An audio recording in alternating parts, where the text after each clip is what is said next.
Kumusta at maligayang pagdating sa Revealing Revelation, ang channel ng propesya ng Biblia na tumutugon sa mga misteryo ng propesya. Ako si Alan Dubre. Kung may natutunan ka sa mga turong ito, huwag kalimutang mag-like, share at mag-subscribe. At huwag kalimutan, sa description box sa ilalim ng bawat video, mayroon kaming mga link sa 10 iba pang pagsasalin ng wika para mas madaling ibahagi sa pamilya at mga kaibigan sa buong mundo. Sige, kumapit ka lang dahil meron na naman tayong isa na namang maganda.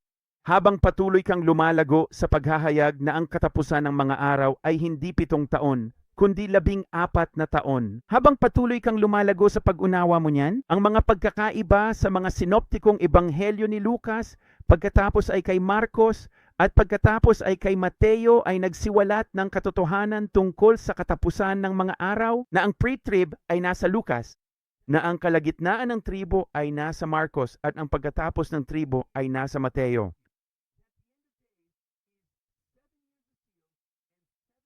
Mga tao ng trompeta, habang lumalago ka sa pag-unawang ito, habang patuloy mo itong nauunawaan, ang mga pagkakaiba sa loob ng mga sinoptikong ebanghelyo ni na Lucas, Marcos at Mateo ay nagpapakita sa atin ng propesya sa lahat ng dako. Kapit lang ng mahigpit dahil ibang level na ang mararating nito. Okay, nauunawaan mo na ngayon na ang katapusan ng mga araw ay isang panahon ng 14 na taon. Ano ba ang mga 14 na taon na yon? Siyempre, 2 set ng 7 yon. Bueno, saan natin makikita ang 2 set ng 7 sa kasulatan? Meron tayong 2 set ng 7 sa Levitico, Kabanata 25. Kung hindi ko babanggitin kung anong kabanata ako, tumingin ka lang sa kanan at malalaman mo kung anong kabanata ako. Sa Levitico Kabanata 25, alam natin na mula sa mga tao ng paghahasik at pag-aani, mula Tishri hanggang Tishri, mula Taglagas hanggang Taglagas, alam natin na may mga sabat ng mga tao na binibilang. And ito ay 7 beses sa 7.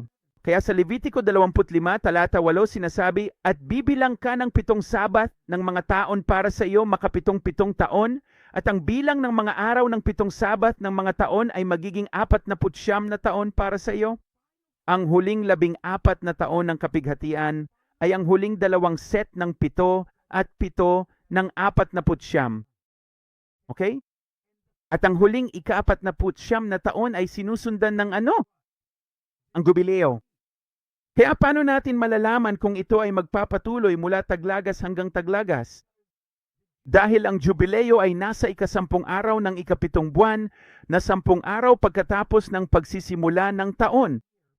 Sa isang taon na nagsisimula sa paghahasik at pag-aani sa Taglagas. Sige. Kaya mayroon kang 7 beses sa 7 at ang katapusan ng mga araw ay ang huling 2 set ng 7. At kapag natapos na ang 2 set ng 7, ito na ang huling Jubilee. Okay? Ito ang magiging jubileo sa ika-10 araw ng pagbabayad sala. Ngayon, hayaan ninyong ipakita ko sa inyo ang isang larawan ng ibig kong sabihin at gagamitin ko ang mga kalendaryo ng Pebrero 26 at Marso ng 2026. At ang dahilan kung bakit ko ito ginagawa ay dahil ang unang araw ng Pebrero ng 2026 ay nagsisimula sa 1 linggo. At dahil 28 araw lang ang haba nito, perpektong nakalapag ito. Nagsisimula rin ang Marsong iyon sa linggo. Para maipakita ko ito sa iyo ng malinaw, ang pagtawid sa 7 araw na ito ay isang larawan ng unang 7 taon. Yang 7 araw na ito, ang pangalawang 7 taon. Ito ang iyong ika-3 set ng 7 taon. Ayan na ang pang-4 mo. Ngayon, ano kaya ito? Ang iyong ika-5 set. Ito yung magiging pang-6 mo. Ito yung magiging ika-7 mo.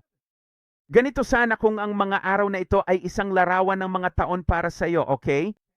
Kung ang bawat isa sa mga ito ay isang taon, ito ang magiging ika-49 na taon sa 7 beses na 7. Kaya nakakuha tayo ng isang set ng 7, 2, 3, 4, 5, 6, 7. Yan ang mababasa natin sa Levitico. Yan ang magiging 49 na taon mo sa mga larawang ito ng mga araw na ginawa rito mismo. At ito ang magiging taon ng jubileo ninyo, ang ika-50. May napapansin ka? Ito ba talaga ang unang taon ng susunod na set ng 7? Kita mo, iyan ang jubilee. Ang jubileo ay hindi isang taon na nag-iisa. At pagkatapos ng ika-50, magsisimula ka ulit mula 1 hanggang 7. Ang Jubilee ay ang unang taon ng susunod na 49. Okay? Ganun ang kinalabasan. Kaya ito ay magiging isang larawan ng ika-49. Ngayon, ano ang ipinaliwanag ko?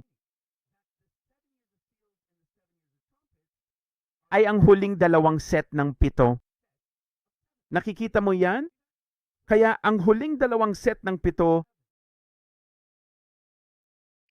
ay ang 7 taon ng mga tatak at ang 7 taon ng mga trompeta. At ang huling ika-7 taon ng mga trompeta ay ang ika-49 na taon ng 7 beses 7. Medyo wild, di ba? At lahat ng mga taong ito ay mula Tishri hanggang Tishri. Ibig sabihin sa kalendaryong Hebreo, mula Tishri hanggang Tishri. O ang tatawagin natin mula Taglagas hanggang Taglagas na siyang paghahasik at pagkatapos ay pag-aani. Ngayon, bakit mahalaga ito?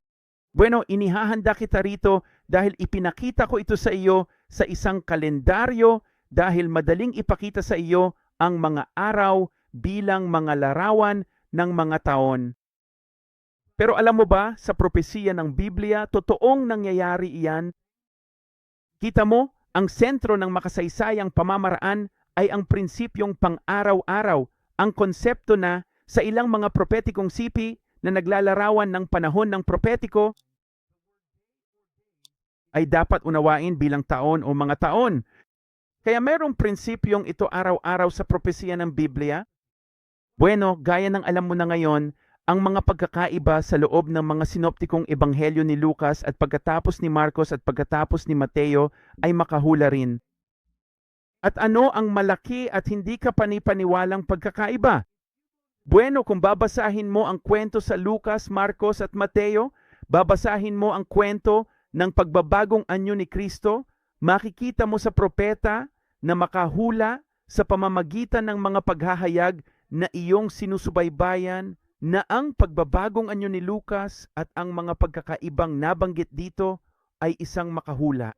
Larawan ng pagdating ng Panginoon pagkatapos ng pre-trib, pagbalik niya mula sa kasalan at darating sa loob ng 40 araw bilang ang nakasakay sa puting kabayo. Ang nasa Marcos ay noong darating ang Panginoon sa pagtatapos ng ika-6 na taon ng mga tatak, kung kailan siya darating upang tumanggap ng napakaraming tao. Ang nasa Mateo Kabanata 17 ay ang pagdating ng Panginoon sa pagtatapos ng ika-6 na taon ng mga trompeta na nangangahulugang sa ika-7 taon ng mga trompeta na siyang ika-14 na taon ng kapighatian.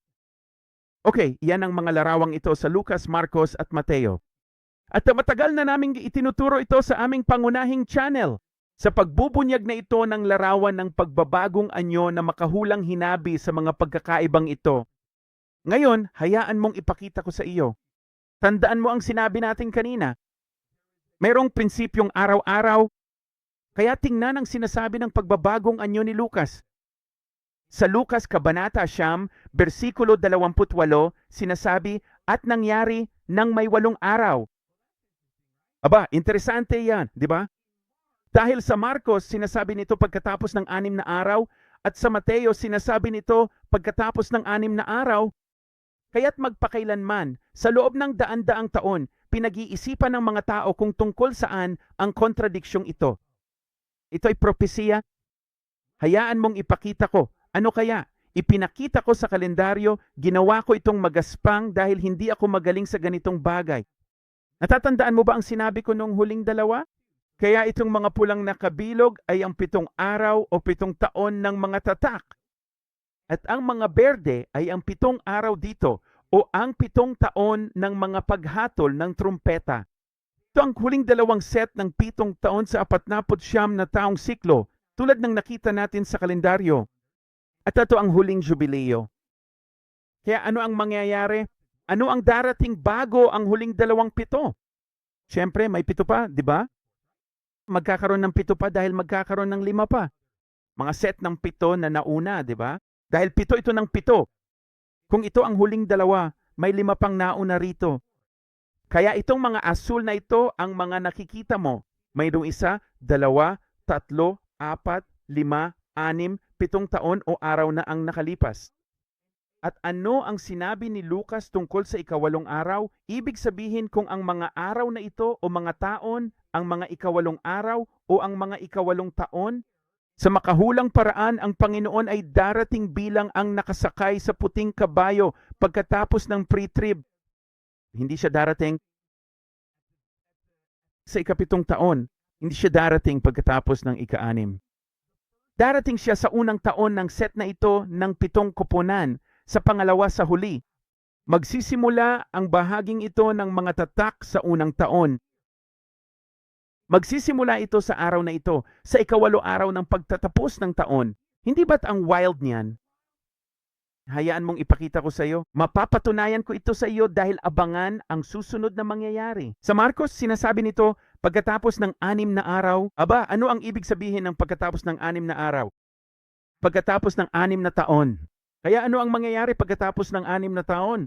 Aba, ngayon ay binilog ko na ito ng pula. Okay, yan ang unang taon, pangalawa, pangatlo, pang-apat, pang-5, pang-6. Sabi ni Marcos, pagkatapos ng 6 na araw na nangangahulugang pagkatapos ng 6 na taon ng mga tatak. At sa pagtatapos ng ika-6 na taon ng mga tatak, sa Apokalipsis Kabanata 6, nakikita natin ang Panginoon na dumarating at lahat ay natataranta at nagsasabing, mga bundok at bato ang nahuhulog sa atin.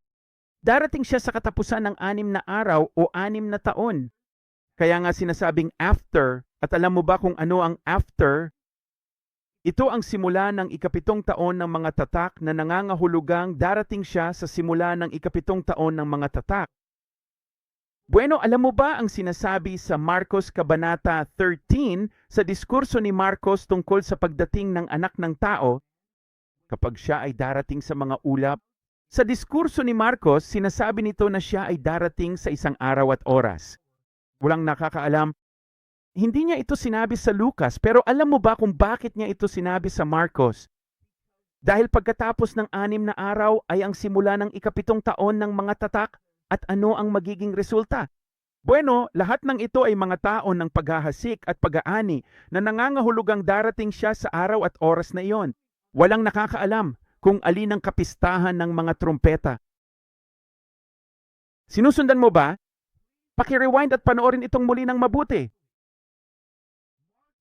Ang 8 araw ni Lucas o mga 8 araw, minsan sa ika-8 araw ay pagkatapos ng ikatlo o huling 7 taon. At nasa simula ito ng pangalawa hanggang sa huli. Ito ay sa unang 6 na taon ng huling 14 na taon. Nasa una yan.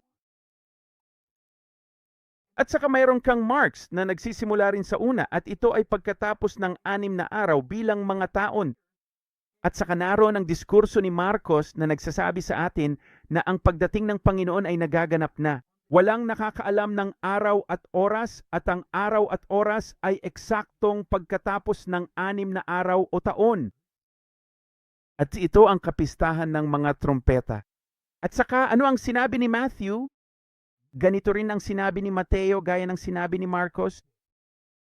Sige, pagkatapos ng 6 na araw, kaya pupunta tayo sa Mateo pagkatapos ng 6 na araw at nasa unang taon ka na ng mga trumpeta, pangalawa, pangatlo, pang-apat, pang-5, pagkatapos ng 6 na taon ng mga paghatol ng trumpeta, nasa kabuuan ay 7, 8, 9, 10, 11, 12.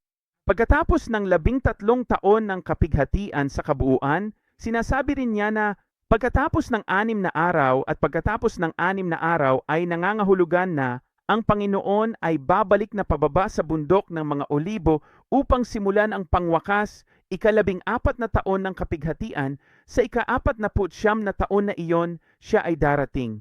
Gayon din tulad ng sinasabi sa diskurso ni Mateo sa Kabanata 24, talata 36, na ang araw at oras ay walang nakakaalam. Sinusundan mo ba ito?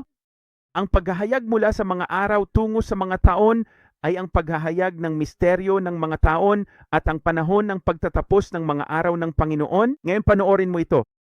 Ang unang ika-49 na taon lamang, tandaan, ito ang kumakatawan sa huling ika-49 na taon sa siklo. At alam mo ba na si Matthew lang ang nagsasabi niyan? Kapag dumating ang Panginoon sa araw at oras na iyon, alam ni Noe na magiging katulad ito ng noong mga araw ni Noe. Alam mo ba? Ang mga araw ni Noe ay nagsimula noong ika-17 ng ikalawang buwan at natapos pagkalipas ng 1 taon noong ika-27 ng ikalawang buwan.